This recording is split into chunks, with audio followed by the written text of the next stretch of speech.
Here's the gay news, October 2019.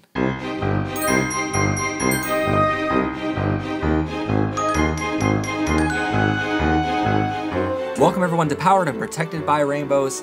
I am of course your host, Matt Haslam. And there's so much news this month, so let's just jump right into it. First up today is a huge case in Lansing, Michigan, between a gay couple, the State Adoption Board, and St. Vincent Catholic Adoption Agency. It's a massive case, but the TLDR version is that way back in April, there was a settlement reached between the State Adoption Board and the American Civil Liberties Union, which ended with a new rule being put in place that prohibited adoption agencies statewide from discriminating against members of the LGBTQ community who wanted to adopt children. Then the Michigan Department of Health and Human Services opened a formal investigation into St. Vincent's after many complaints were filed against them that they were turning down LGBTQ couples. And with that investigation came lawsuits filed against St. Vincent, demanding they adhere to the law. But St. Vincent claimed they were being discriminated against their religious beliefs by having to approve gay couples, even noting that, quote, "This case is not about whether same-sex couples can be great parents. They can. No one in this case contests that. To the contrary, St. Vincent has placed children for adoption with same-sex couples already certified by the state." So, what this case was truly about was whether or not a Catholic adoption agency had to certify couples or not. And this past month, the U.S. District Judge Robert Jonker sided with the Catholic agency, which, even before the ruling was announced, the agency preemptively told press how they do not, quote, "prevent any couples, same-sex or otherwise, from fostering or adopting. They, quote, refer LGBT people and unmarried couples seeking certified to adopt to other agencies willing to provide that endorsement, or through the Michigan website." And while I know some of you might disagree with me here, I'm actually content with this judgment. The Catholic agency is very open and says they have no problems with LGBTQ folks adopting and even refers to them to other agencies. They just can't sign the papers themselves, which isn't perfect, but at the very least, they aren't saying we shouldn't adopt at all, and it's not like the Michigan couples don't have other agencies and options. It's not the best outcome, I'll grant you that, but it's far from the worst that it could be. And now to North Carolina, and if you think this story is anything other than homophobia, I mean, it's North Carolina, so come on. But anyway, state lawmakers there are introducing what they call the, quote, Marriage Reaffirmation Amendment Act. The bill would ban LGBTQ people from equal marriage and challenge the Supreme Court's decision back in 2015, which ruled marriage equality legal in all 50 states. The bill literally calls same-sex marriages, quote, parity marriages, and calls for the state to ignore the federal ruling. The worst news yet is that Wyoming, Kansas, and South Carolina Republicans have introduced similar legislation to ignore the federal government. And for some strange reason, I don't feel like I have to tell you all of those states are very red states. And while the governor is saying that he would veto it in North Carolina, the truth is, if it passes, even after a veto, in any of these states, it could challenge the Supreme Court's ruling. So here's what I don't understand. How can a state ignore a federal rule? Isn't that the whole point of the federal government? So the Supreme Court really needs to make sure the states follow the rules here, and that way citizens in those states can be safe and protected from their state government officials. And now to the hospital of the University of Pennsylvania, where a woman was allegedly misgendered and mistreated because she was transgender. The lawsuit she filed against the hospital claims she was fired over the incident, or in other words, she was fired for being trans. It also claims assault, battery, intentional infliction of emotional distress, false imprisonment, which is a big one there, violation of right to privacy, medical malpractice, and sex discrimination. The hospital is quoted to press, saying that while they can't comment on open litigation, quote, respect for all of our patients is a cornerstone of care across Penn Medicine, and we value and support diversity among both our patients and our workforce. But yet, according to the hospital's chief medical officer, Dr. Neil Fishman, after the incident, they asked the woman who they allegedly mistreated to actually come back and provide transgender education and policy guidance to the hospital. He is even quoted saying, quote, "A number of HUP's internal processes have been reviewed and revised based on this incident." And don't worry, I'll state the obvious for you here. If the hospital is actually claiming they never discriminate against their patients or their employees, why do they have the need for a trans woman to educate them on how not to discriminate? And why do they change their hospital's policies after the incident? It's basically like saying, hey, I know we're perfect and we did nothing wrong here, but you can come back in and teach us how to do it the right way next time, and while we're at it, we're just going to go ahead and change all of the hospital's policies to make sure nothing like this ever happens again. I mean, happens the first time because, again, we're perfect in every single way, and we did nothing wrong here. And now for some good but also bad news out of Boyerstown, Pennsylvania, where cisgender students sued their school for allowing transgender students into the appropriate bathrooms and locker rooms. But after the courts ruled in the favor of the school, and higher courts even as far up as the Supreme Court of the United States refused to take the case, the students gave up their fight this past month. Jason Goodman of the Pennsylvania Youth Congress told press, quote, "This major court win is a historic moment for transgender rights in Pennsylvania. The cisgender students were literally calling the school too transgender friendly. And forgive me, but if a school is too gay or trans friendly, I want to go to that school, and I want more of those schools to exist. Trans men are just men, and trans women are just women. So if you think about it for a moment, these students were literally complaining that men were allowed to use men's bathrooms, and women were allowed to use women's lockers. What they wanted instead was for men to be allowed to use women's bathrooms, and women to be allowed in men's locker rooms. So that's what our world has come to, and that's the intelligence level we're debating with, apparently. What are these stories? Next up this month is a two-part story, which forces us to talk about Ben Carson. And for reasons I'll explain in just a moment, you'll understand my comment here. This man was somehow given a medical license to be a brain surgeon, even though, for his comments here, some, meaning other people, not me, may argue that he doesn't have one of his own. That man is also somehow our Secretary of Housing and Urban Development. This past month, he called transgender people, quote, big hairy men who attempt to enter women's homeless shelters. Even though, again, trans women are just women, and the women he is referring to are homeless and need women's homeless shelters to help them. But this is far from the first time he has acted out of hate. During his time as HUD secretary, he proposed rules which would allow homeless shelters to deny help to people solely based on their sex and gender identity. And if you're not familiar, one of the biggest problems that transgender people face nowadays is fair housing. So not only is it like putting a notorious thief in charge of security at Fort Knox, it's also incredibly harmful, allowing his words and his hatred to set the precedent for future administrations here. But later he claimed his transphobic comment wasn't his fault. He didn't deny saying it or comment on his transphobic rule he set earlier. All he commented on was the big hairy men remark.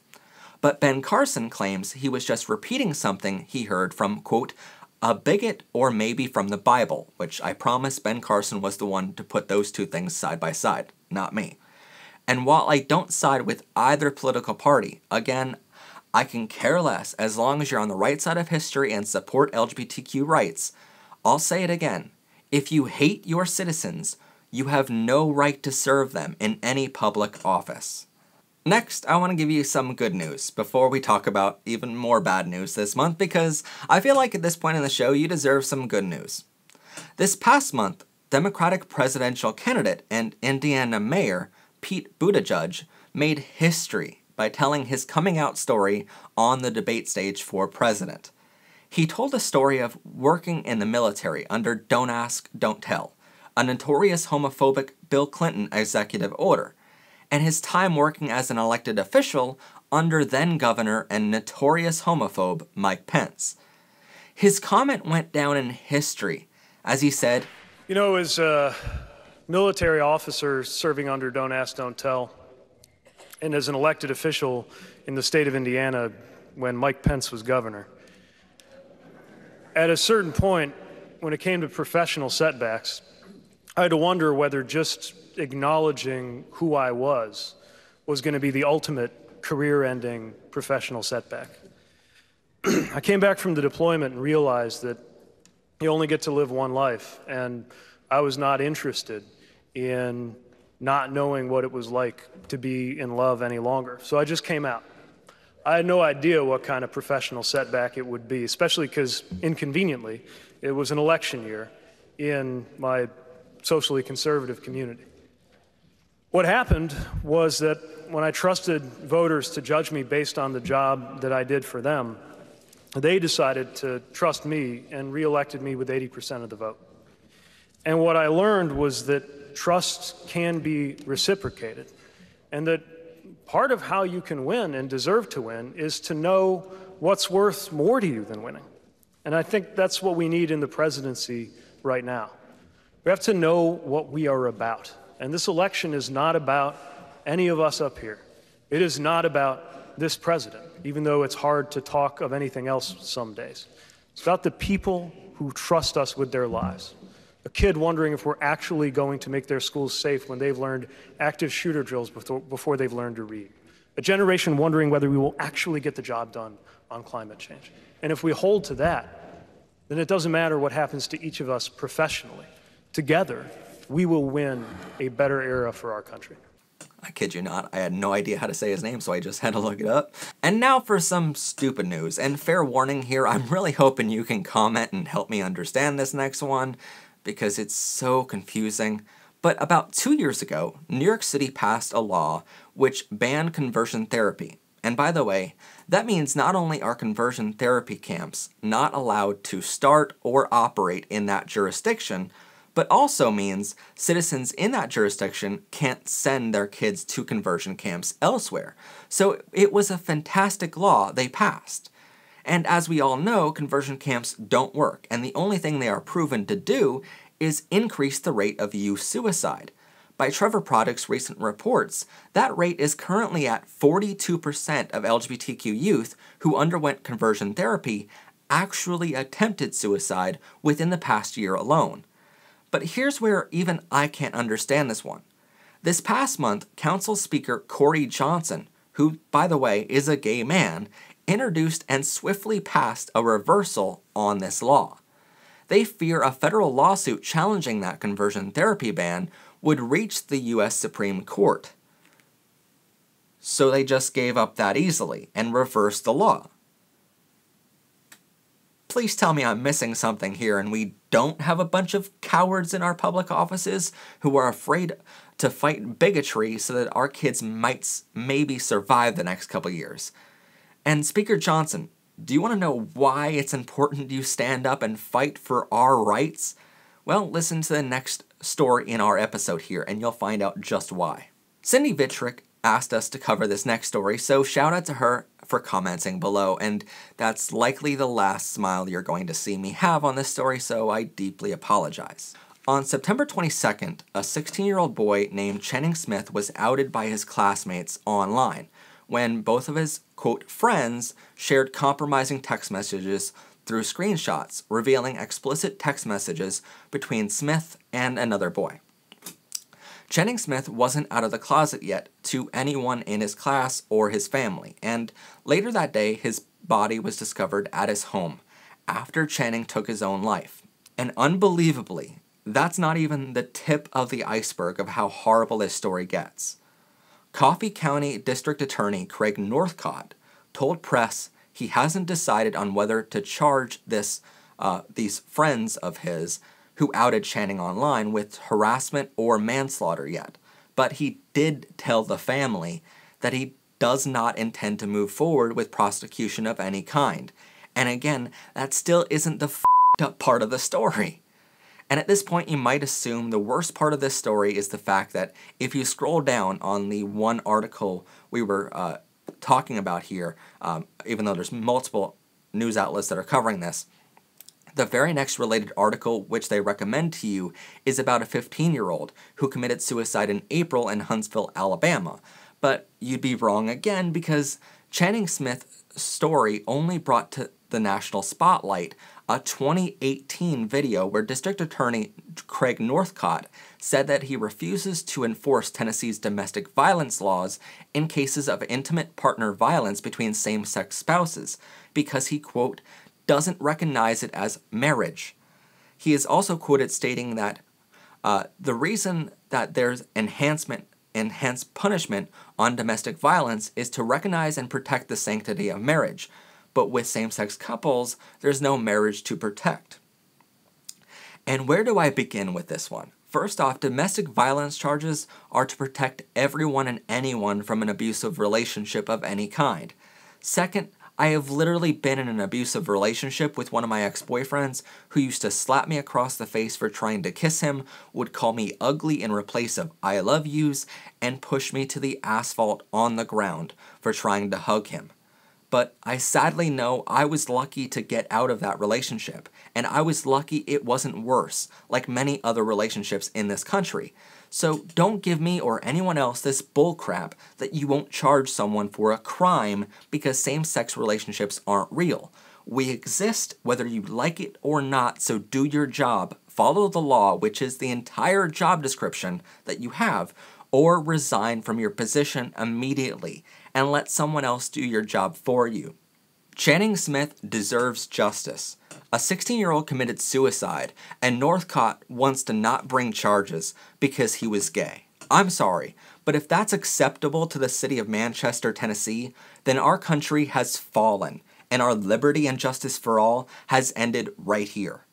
And I'm sorry for getting emotional, and I try to keep the show family-friendly as much as possible, but this story demands it. To Channing Smith in heaven right now, I am so sorry our country let you down. To his surviving family, I am so sorry you'll never see him again. But to DA Craig Northcott, I think we can all agree here. F*** you if you don't do your job.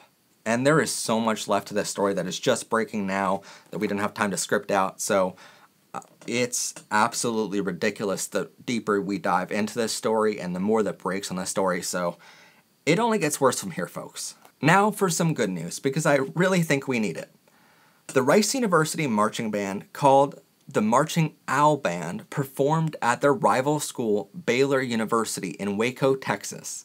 The Baylor University president said that her school is, quote, committed to providing a loving and caring community for all students, including our LGBTQ students.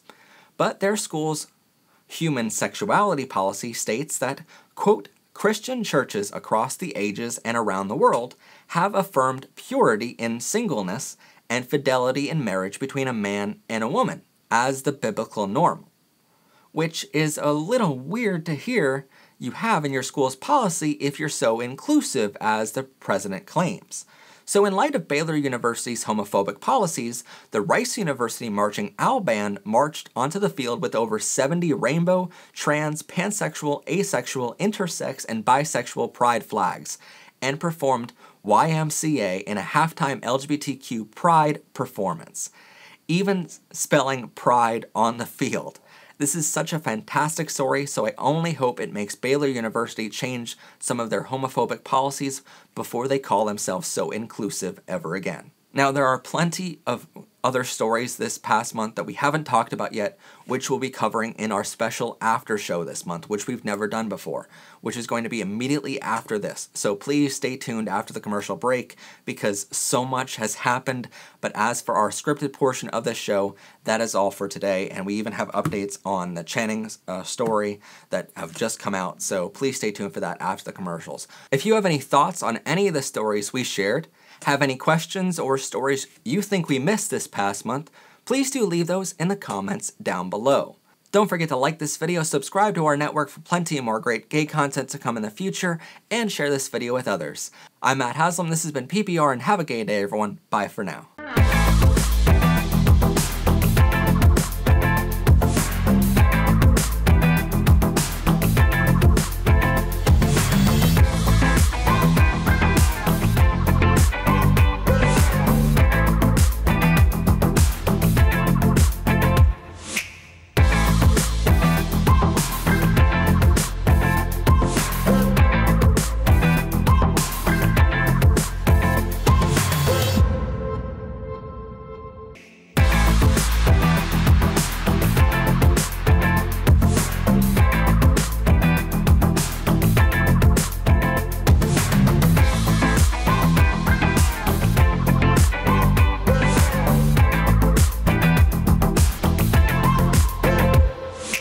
Welcome everyone to the special after show of October LGBTQ news this month. There is so much news this past month, it's ridiculous. We have an update to the Channing suicide story that just came out and is breaking right now. We have other stories that I want to cover, but we didn't really have time in the normal episode to fit them in. So we're going to talk about all of those stories, including Arizona's governor says Christians shouldn't have to serve gays, Uber and Lyft discriminating, federal judge rules anti-LGBTQ churches can be called hate groups, science shows homophobic men are insecure, and U.S. ambassador to the UN says musicals are gay propaganda. There's so much to cover this month. So I think first up we're going to talk about the Channing suicide a little bit, because this one really got to me this past month. It really just hit hard. And what I think a lot of people don't realize is how we do this show means that I don't read the story in its entirety until I'm scripting out the episode. And so I subscribe to a lot of different news networks that are credible and I can trust. And all of those news outlets share stories all month long, and then as I'm going through, I'm reading the headline and maybe the first paragraph, and I'm going, okay, is this story worthy enough to talk about in the show itself? And if it is, then I try to find that same story, but on a different news network, and that way I know, first off, it happened, and I know it's credible, and that way I'm getting you guys even more facts on the story. But I only read like the first paragraph, and I kind of wait for a little bit to read the whole thing. Right before I write the script for our episode every month is when I'll actually read the entire article on both credible news sites, and that way it's fresh in my mind, and I have all of as many facts as I can for you guys, as well as my opinions are fresh, and it's my first initial thoughts of what happened on a majority of the story.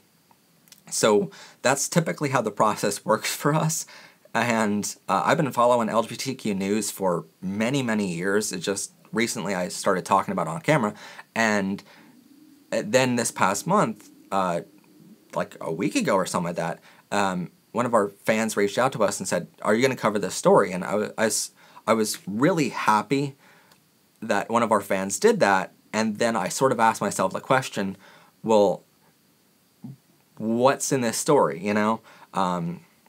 First off, it was already on the docket for our episode for October, but then I go, let me look into it even more, and I started reading this story, and I go, okay, this is absolutely horrible that a 16-year-old committed suicide, and I think every time I go by one of these stories online, it breaks your heart. It tears you down as a human. And I don't know how it can't do that. I mean, if a story like this doesn't break you down and make you at least a little bit tear up, then I don't think you're human anymore. I think you've lost that somewhere. But on this story, as I started reading through it, I just started going, okay, that is horrible, but what happened afterwards was even more horrible, you know? We started hearing all of these things about the district attorney was going out to press and saying, we haven't really decided on whether or not we're going to charge these boys for what they did, and outing this man and making him commit suicide. We're not going to make a comment on whether or not we're going to do that. And then he was telling the family at the same time, we're not going to charge these people with this crime. And so one of two things has to be happening there. Like, the first is you could be lying to the press and saying, you know, I already know that we're not going to charge these boys with this crime, and you're telling the press you're not sure yet, and you're lying to them. And so that means you're not doing your job as district attorney. Or you could be lying to the family, which in any case is much, much, much worse. This family just lost their son, their brother, and now you're lying to them about whether or not the accused are going to be charged and have their day in court, and whether or not they're going to have justice for their son. It's ridiculous. Either way, you don't deserve a job as district attorney. And then I sort of just said to myself, there's more to this story, you know? And I kept reading, and then I heard all of these allegations, and then I was like, okay, there's this 2018 video, which is only a year ago, where the district attorney says that he won't charge domestic violence victims or perpetrators. And it's like, wait, what? You know, just because your personal religious beliefs say that the sanctity of marriage is between a man and a woman doesn't mean the eyes of the law see it that way. We have, law is not the Bible in our country, and we have freedom of religion to protect us from people like you as district attorney. So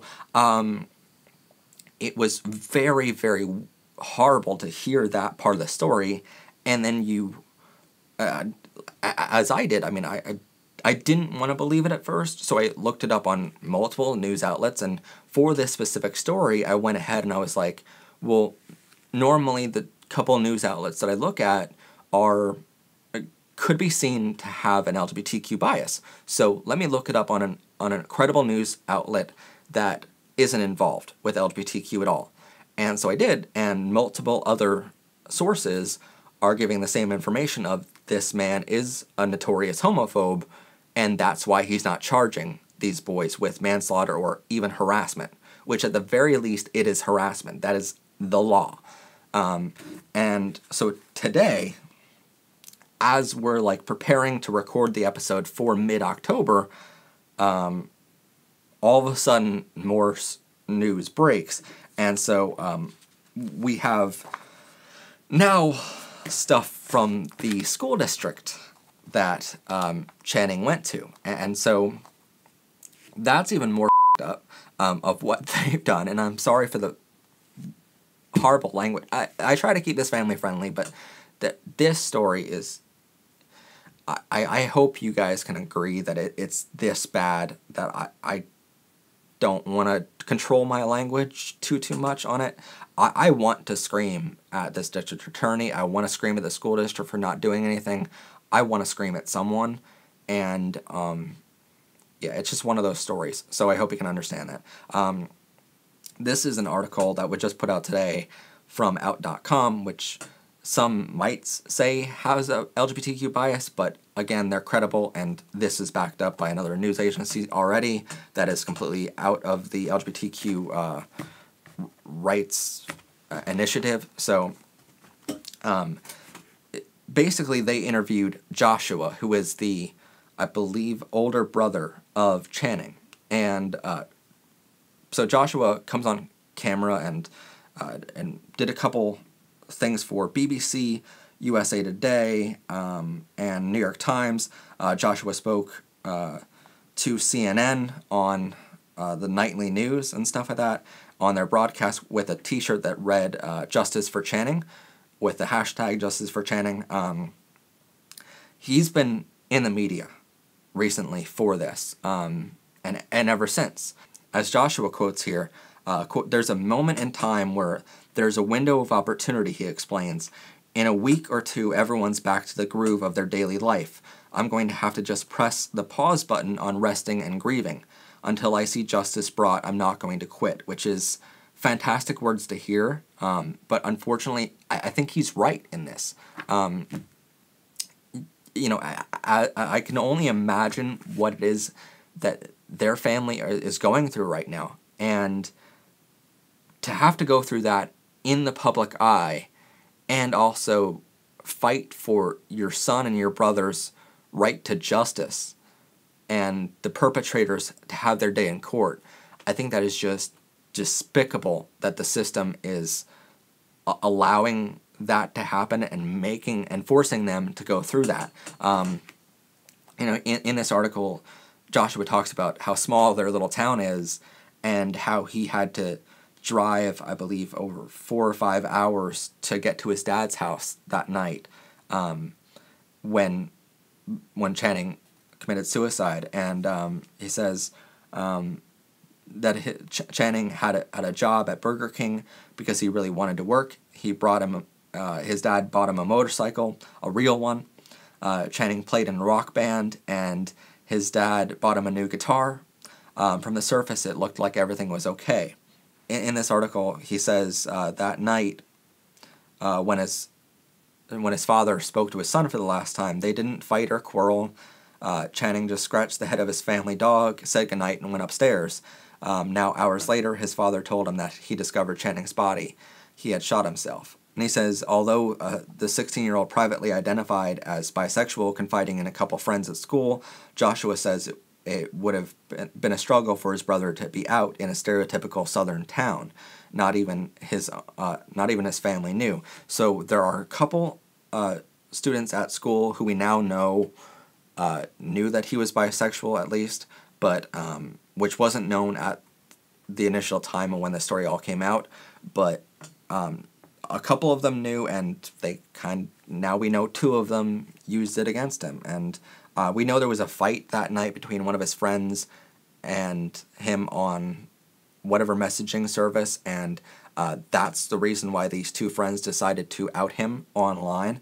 And the next, really messed up part of this story is that after the news broke of Channing taking his own life, the school really missed their mark here as well, and they did some really shady stuff as well. According to Joshua, I'm just going to read the article because they say it a lot better than I'm going to be able to word it here. I'm sorry. But according to Joshua, even Channing's high school has yet to respond meaningfully to his death. After news broke of his brother had taken his own life, Joshua claims administrators at Coffee County Central High School didn't call an assembly to address the incident or provide support for students who were affected. He points out that the school still doesn't have a statement on its website acknowledging Channing's passing. Quote, they did send an email to parents saying that counselors would be available if any kids needed it, Joshua says, but they didn't really have any direct communication with the kids themselves. And that's bad enough on its own for a school to not even acknowledge this happening. And the really messed up part is, you have an entire school now that is trying to grieve in whatever way they can over their classmate who just committed suicide. And not only do you have the family and the close friends who are trying to grieve in whatever way they can and having to put their lives on pause and their grief on pause just so they can get justice for their loved one, you have an entire school that's pretty much doing the same and trying to figure out how to grieve. Because remember, his school classmates were 14 through 18-year-old kids, and they're trying to understand, how do we grieve over this? This is not something you're supposed to know how to do at 14 through 18 years old, And so they're trying to understand, how do we grieve? And they're doing it in the only way they know how. And so they created hashtag Justice for Channing signs in their art class the next day. And they saw Channing's brother Joshua on CNN and with his t-shirt reading hashtag Justice for Channing, and then they went ahead and they took that hashtag and made signs about it, and they were trying to demand justice for their friend as well. And that was so beautiful. But then the principal of their high school decided, rather than letting their kids grieve in whatever way they want to right now, he decided it was important, or she decided it was important enough to stop them from doing that the principal actually confiscated all of those signs and said it won't be allowed anymore in their school to have Justice for Channing signs. And so the next day, the students made homemade t-shirts. And they had Justice for Channing t-shirts on when they went to school the next day with that same slogan. And it's like, how could you tell students, no, you're not allowed to grieve. You're not allowed to show any love for your classmate who has no justice right now. It was so offensive, not only what the DA is doing, but what the principal is doing. And so now it becomes a question of, should the district attorney step down from his position? Should the principal step down from their position? Or is the superintendent of that school district or the governor or whoever going to demand that principal be taken out of office because of their actions here and not letting their students grieve at all? And as Joshua quotes here, after an hour or two after the interview went live on CNN, Joshua said that the school, quote, finally put something on its Facebook page, a graphic that shows the hotline and website for suicide prevention, but that's still not specific about Channing, and they're still not acknowledging Channing's death and suicide. They're just saying, here's the number of the suicide prevention hotline, call it if you need, which is absolutely ridiculous. And the school's Facebook page had over 100 replies on that, and the school, I guess, is refusing to acknowledge it, and they're refusing to comment on any of those replies. And even Joshua says at the very end of this story that he doesn't want Channing's life to be defined by tragedy. He remembers his sibling as, quote, kind and caring, calling him, quote, the kind of kid that would listen to everyone else's problems. Really, I just learned this. I always knew he had a good heart, but immediately after his death, other kids had said that they'd had issues with suicide and they would go to Channing. He was the one they would talk to them and help them through their problems. As strange as it is, it ended up being him in the end. So unfortunately, this story has blown up to much more than just Channing. It can't just be a story about a 16-year-old boy who took his own life out of fear of being out to the world and that world not accepting him because of where he lived in the country. It's so sad. That's the option that kids a lot of times go to, is that, rather than being out, they choose to be out of this life. And that's something where we have to support the Trevor Project, and that's why this entire video is going to be, there's links all around the video to support Trevor Project and everything they do, because they help kids in these very specific situations at their what could be their final moments. And I think we need to support them today. I hope that people donate. I hope you guys donate to the Trevor Project. It's important to donate to them, not just now, but every day of the year. It's important, but especially now. And really, again, it's sad. It can't just be about him. Now this story is about the district attorney whose homophobic beliefs mean that he doesn't do his job and charge people with actual crimes.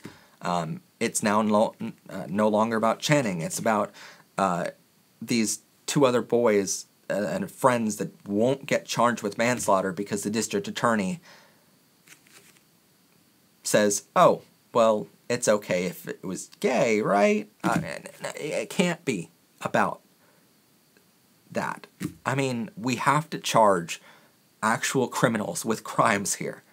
And even though I think harassment would be a slap on the wrist. It's a fine, I believe. It's not any jail time at all. It's a fine. So that would be a slap on the wrist. But I think at the very least it would be, hey, you did something wrong. You need to pay for your crime.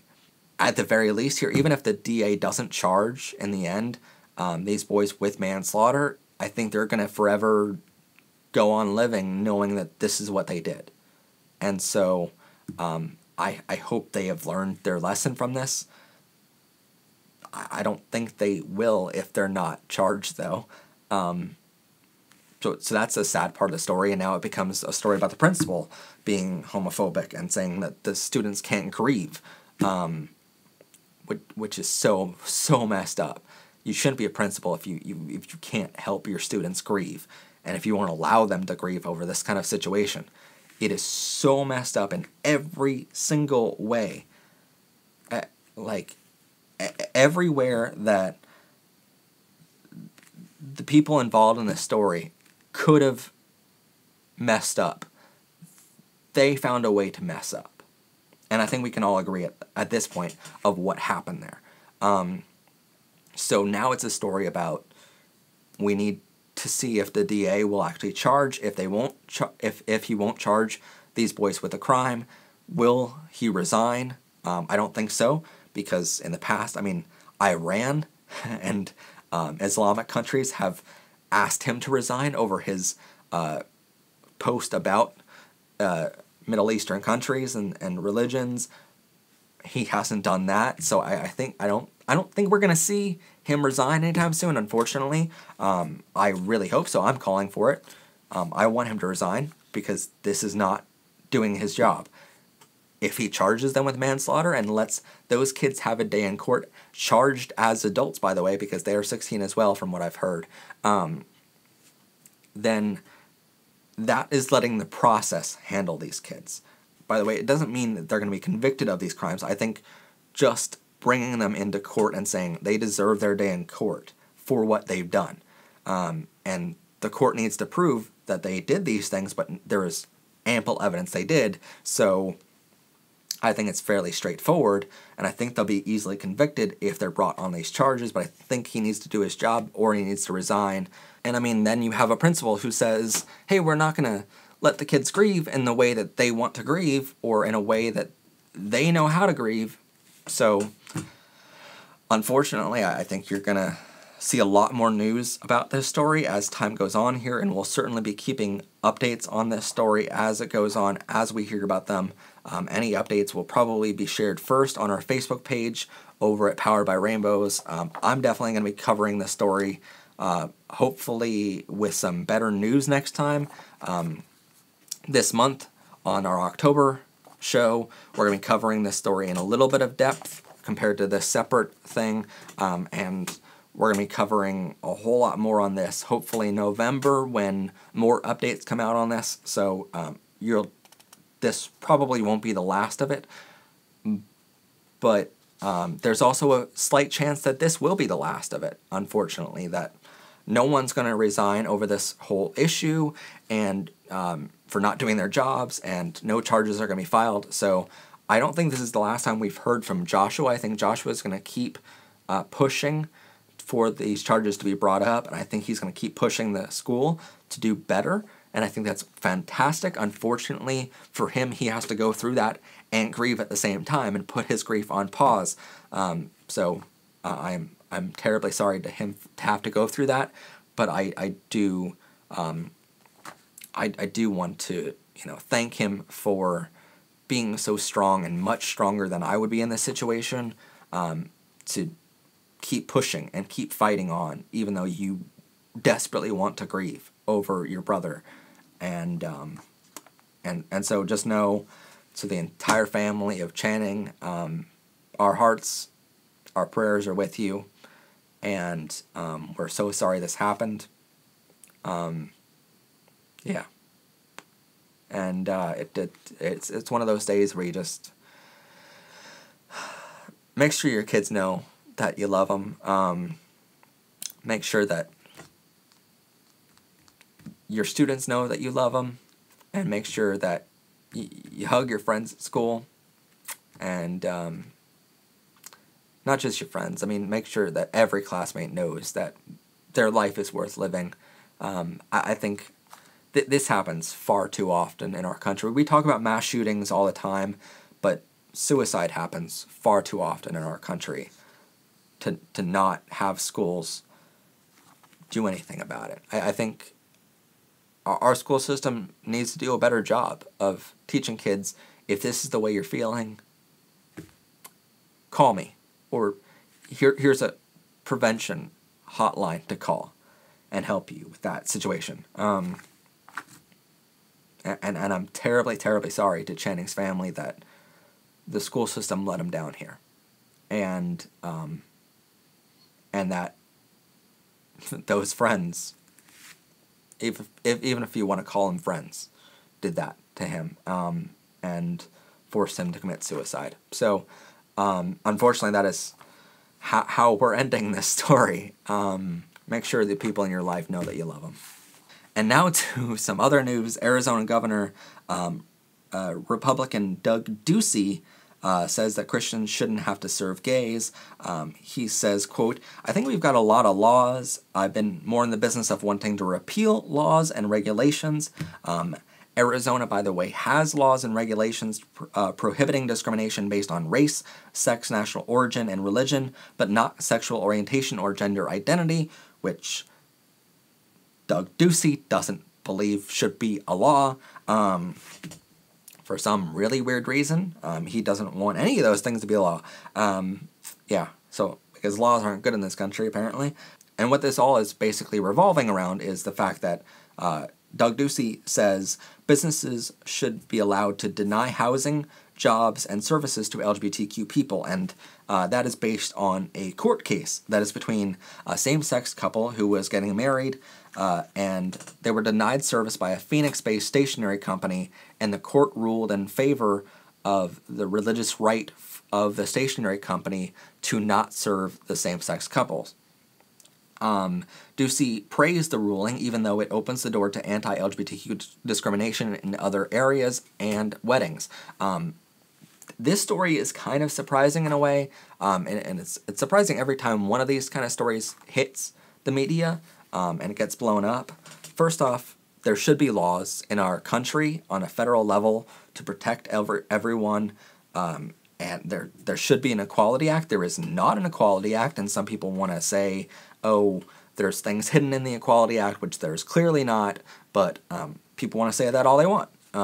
But Equality Act will be signed eventually. It's just a matter of time. And who's going to be the one to be on the right side of history and sign it? So that is definitely something we need in our country, not just the state level, but apparently states don't have to listen to rulings of federal government and marriage equality, so why not this? So anyway, it's kind of surprising every time one of these stories hits, because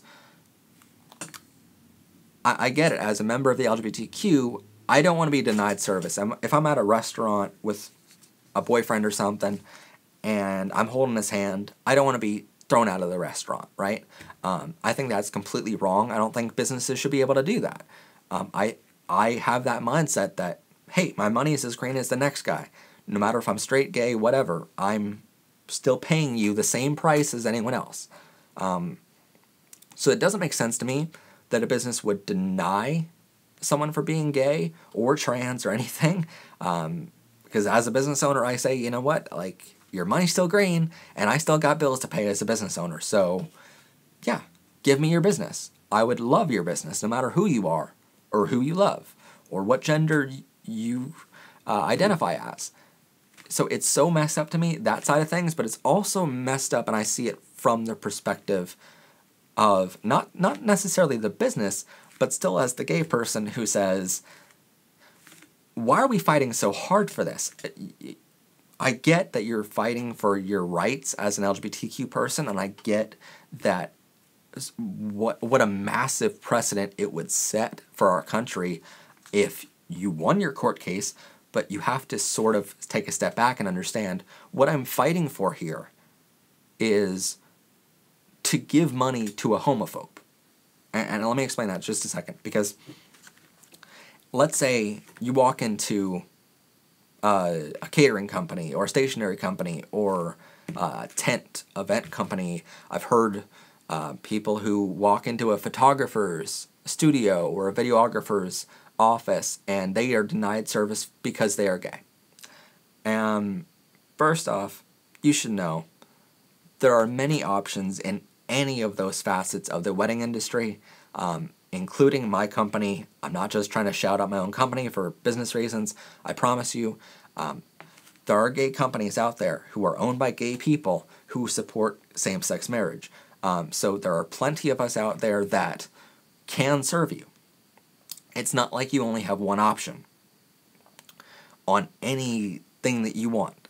Catering doesn't, tents, venues, doesn't matter. You have options, right? And if you're denied service, which I think is wrong in the first place, by the way, but if you are, that means the person denying you service is a homophobe, and they don't think you legally have the right to be married. And so it fascinates me when someone fights and says, no, now I'm going to fight for you to be at my wedding. Because, again, I side with the notion that, hey, no one should be able to deny service to a gay couple, but I also see it as, do I really want a homophobe at my wedding? No. Why am I going to fight so hard on this? Yes, it would set a precedent, but also I don't want that person at my wedding anymore. I want to go to the next company over that does just as great of a job, if not for a better price, and they support me. They love me. And they're happy to take my business. Why do I want to support a homophobe? So I see it from most perspectives here. I would love to know your thoughts on this story in the comments, as well as every other story we do. I would love to know your thoughts on it. But I don't think it's right, again, that a company can deny service, but I also see it from two different perspectives there.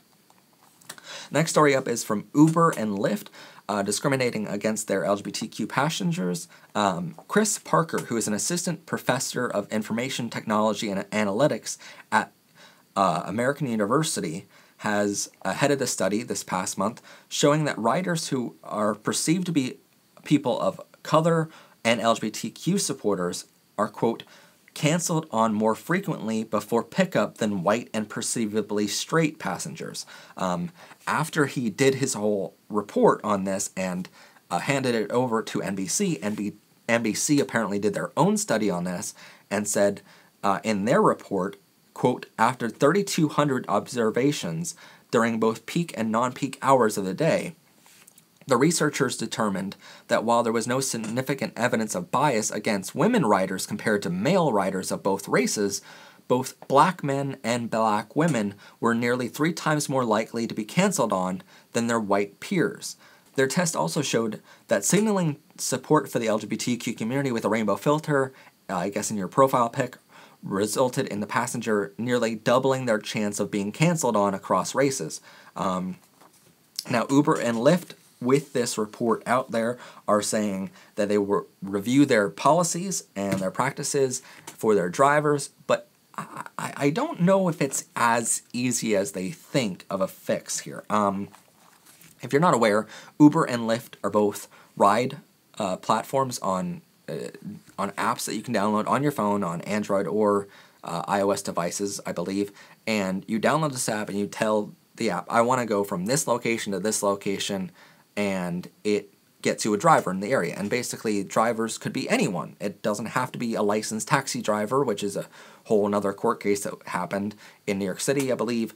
But anyone can sign up to be a driver, and an employee make extra money for them, as long as they have a nice car and they have a proper license and all this other stuff.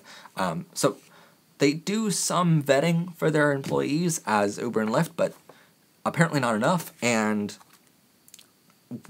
what the real problem here is that, I mean, as a driver, you could say, I don't want this person in my vehicle, and Uber and Lyft don't really have to have a policy against that, because it's your personal feelings towards whether or not you're uncomfortable in that situation.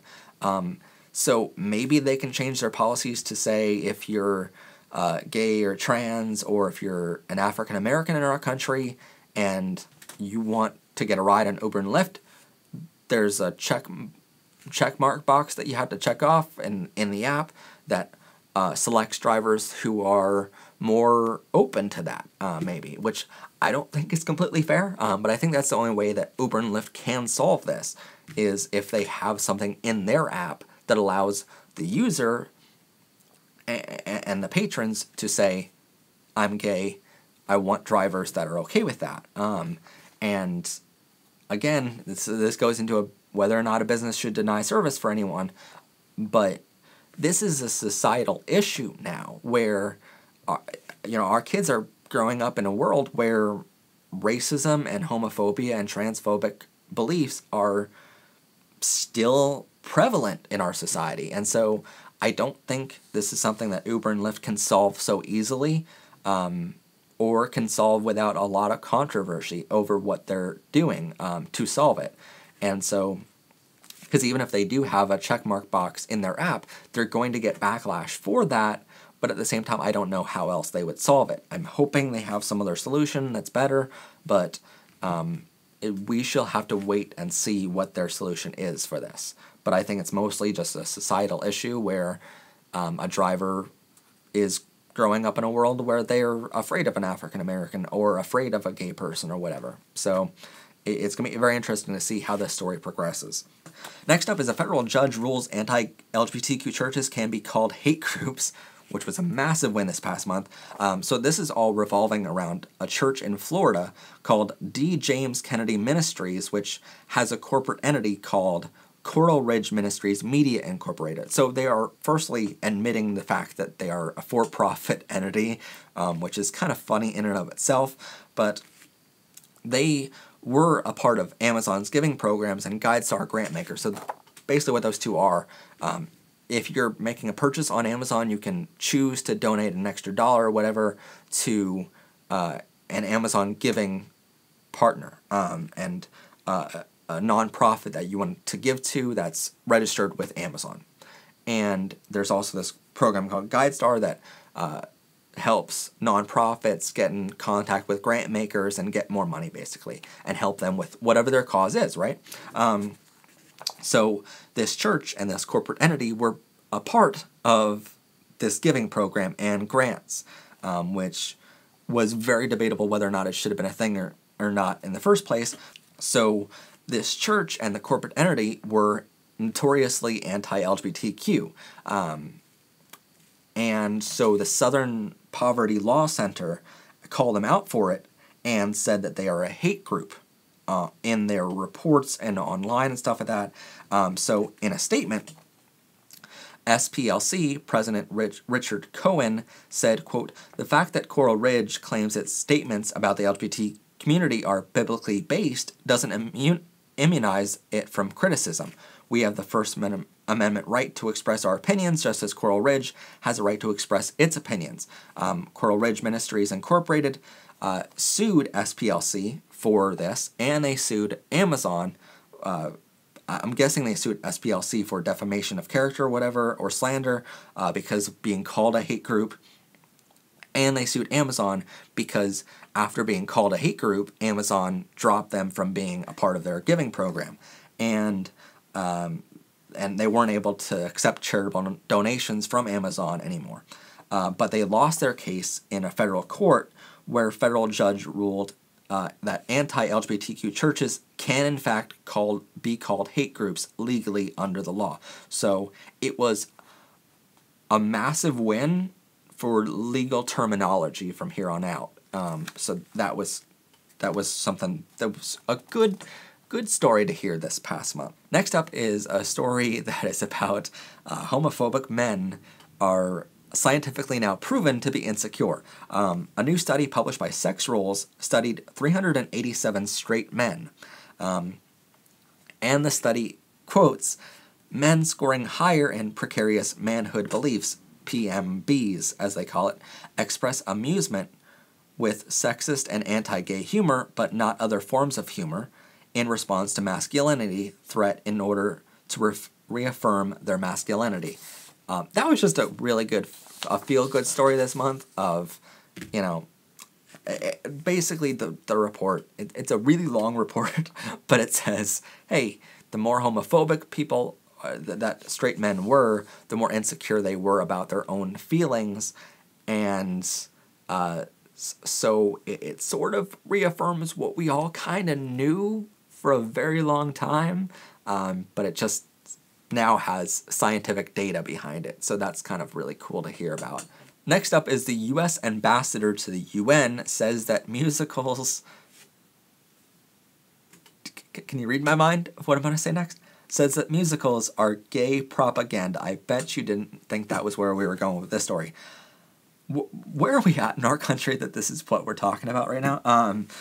So this story includes Tom Perkins, who is the president of Family Research Council, who is very upset about the U.S. ambassador Samantha Power for taking some of her colleagues, some other ambassadors from other countries, to a lesbian-themed Tony Award-winning Broadway musical called Fun Home while they were in the UN, I believe, in New York. So he took to the internet, and here's what he said, quote, "On Tuesday, Power," who is Samantha Power, the U.S. ambassador to the UN, decided to spend her influence persuading them, meaning other ambassadors from other countries, on the need to celebrate homosexuality. This week, she hosted 15 UN ambassadors at a gay Broadway musical called Fun Home.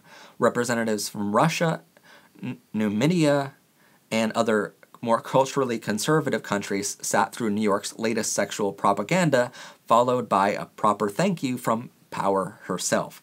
Power said in a quote on stage, "Thank you," she told the cast, "for bringing all of this home in a way that resolutions and statements never can."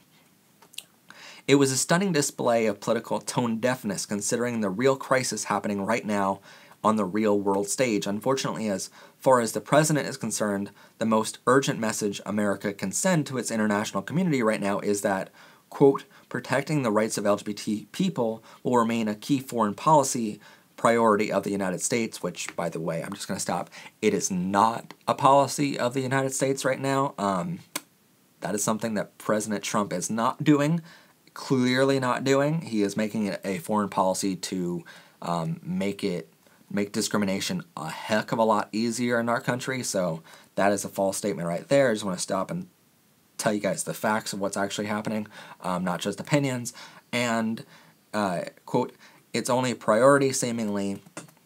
While the world has experienced the largest forced migration since World War II, the White House can't bring itself to say much about the persecution endured by men and women of faith." So he's saying that basically because this woman, ambassador to the UN, decided to take other ambassadors to a Broadway musical, that somehow, like, great. If it changes their mind and helps those countries be less homophobic, that's fantastic. How is that a bad thing? And he's saying the persecution endured by men and women of faith, as if we're coming after them for their faith. We're not coming after them for their faith. We're coming after our own rights as humans to live. In some other countries, like, for instance, if he wants to call them out, Russia and Namibia, I know in Russia, at least, you're imprisoned for being gay. So it's the tone deafness of this Tom Perkins is just really sad. I mean, where has the news gone this month? I feel like in many ways, more than most months, we cover just a wide range of stories, but I try to, bring to light really good, feel-good stories sometimes, just because when I'm writing a script in a show, I'll cover a really bad story, and then I'll feel the need myself to talk about a good story, a good heartfelt story, like a Pride marching band or something like that, and or Marvel announcing a first gay superhero. This month there was just so much bad that I don't want people out there to be just become so accepting to homophobia and transphobic beliefs that this becomes normal. This is not normal. Homophobia and transphobic beliefs are so wrong in many ways. Factually and just beliefs-wise. I mean, I truly don't understand homophobia and transphobic beliefs to the fullest extent, because in order to understand them, you have to be tone deaf to evidence. You have to be tone deaf to science and education and so many things and facts.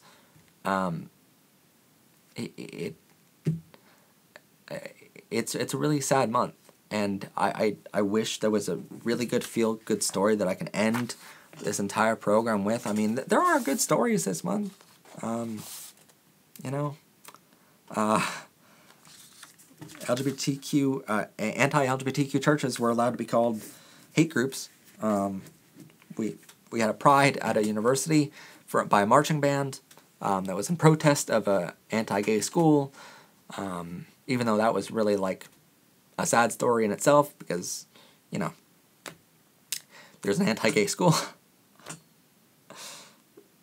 Everything this month. There's so little good to talk about this month. I don't want you guys to think that there's just bad, because there's truly good out there. There's good people doing great things. Next month we are starting an initiative that is just the most massive thing we've ever taken on as people. I'm trying right now to partner with some very massive groups to help me with that initiative. And I'm still trying to hear back from them. I'm still contacting a couple of them. That's all going to be happening next month, so I'll probably be talking about that a lot on next month's program. But as for this month, there's a lot of bad to talk about, and I'm sorry you kind of had to sit through it if you sat through it. But yeah, there's a lot of stuff. So look forward to next month where we talk about better things and hopefully better news. Hopefully there's justice for Channing. Hopefully there's some feel-good stories for y'all to hear about this month. I'm sorry for so much bad, but thank you all for joining us for the after show. This is the first time we've ever had an after show for LGBT news on our program, so let us know in the comments whether or not you liked having an after show. Thanks for sticking around for so long, because I know it's going to be a longer episode tonight, and I know it's going to be a longer episode today, so thanks for tuning in, thanks for sticking around for the entire thing, and join us all next time here on PBR. We have right now, this entire month, we have daily episodes on LGBTQ History Month. We have special episodes coming out all month long. We have other programming on our other channels here at MHP TV. We have Halloween parades coming up on MHP TV local channel, if you like seeing those. We have also, we're doing an election night coverage for the first time ever, live from the MHP TV studios right here in Minersville. We're doing an entire live broadcast all night long on that. So stay tuned for that. That's going to be really exciting. And then I believe it's the next Friday after the election, the Friday after the election, when we announce our big plans that I've been working on for quite a number of months now. So stay tuned for that. There's very big things happen, and I don't want to talk about it too much, but and so I feel like you deserve some sort of hint at this point for sticking around so long. So what it is a movement that, if it works out, it will change the way we do things, and not here at PBR, but the way we do things in the country. And so hopefully it's going to change the world. But right now we're starting small, and we're hinting online a lot of one small step for man, because if you're not familiar with that quote, it's by Neil Armstrong on the moon, who said, one small step for man, one giant leap for mankind. So what we're doing right now is one small step for man, and we're hoping that it creates the change that will be one giant leap for mankind. So stay tuned for all of that coming in early October on our channel here, so subscribe for that. Please like, comment, and subscribe, and also share this video with others. Thank you all so much for joining us. I'm Matt Haslam. This has been PBR, and have a great day, everyone. Bye for now, and happy National LGBTQ History Month, and happy Equality Day last week. So many things exciting about this. So thank you all for joining us, and see us next time. Bye for now.